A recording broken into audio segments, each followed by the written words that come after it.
This will begin the lecture notes for section 3 of chapter 12, mass movements. Triggers of mass movements. The transfer of rock and soil down slope due to gravity is called mass movement. Among the factors that commonly trigger mass movement are saturation of the surface material with water, the steepness of the slope, and removal of vegetation, and of course earthquakes. Types of mass movement. Geologists classify mass movement based on the kind of material, how it moves, and the speed with which it moves. A rockfall, of course you've all seen it as a rockfall, occurs when rock or rock fragments fall freely through the air. Slides. In a slide, a block of material moves suddenly along a flat, inclined surface. Slides that include segments of bedrock are called rock slides.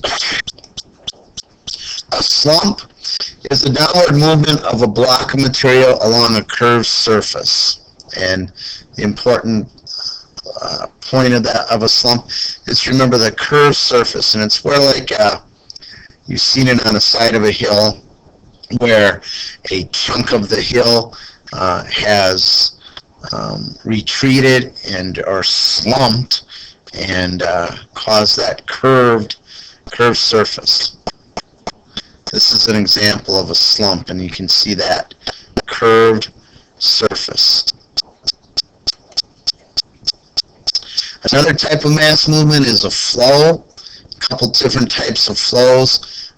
Flows are characterized by containing a large amount of water.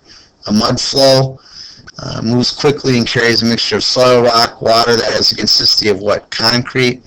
And then an earth flow moves a lot slower and can carry clay-rich sediment. Clay can't absorb as much water, so it tends to move slower and is a lot, you could say, thicker and stickier. Creep is a slow downhill movement of soil and regolith.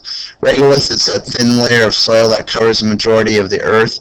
And the thing with creep is a lot of times it's imperceptible, or you don't notice it unless you have a measuring tool such as a fence line or trees even, that you can see that they've actually moved. Here's an example of creep.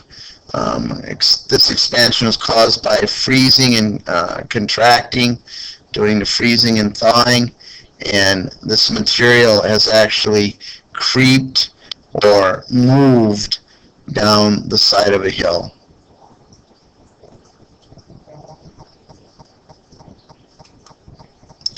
That concludes the lecture notes for Chapter 12.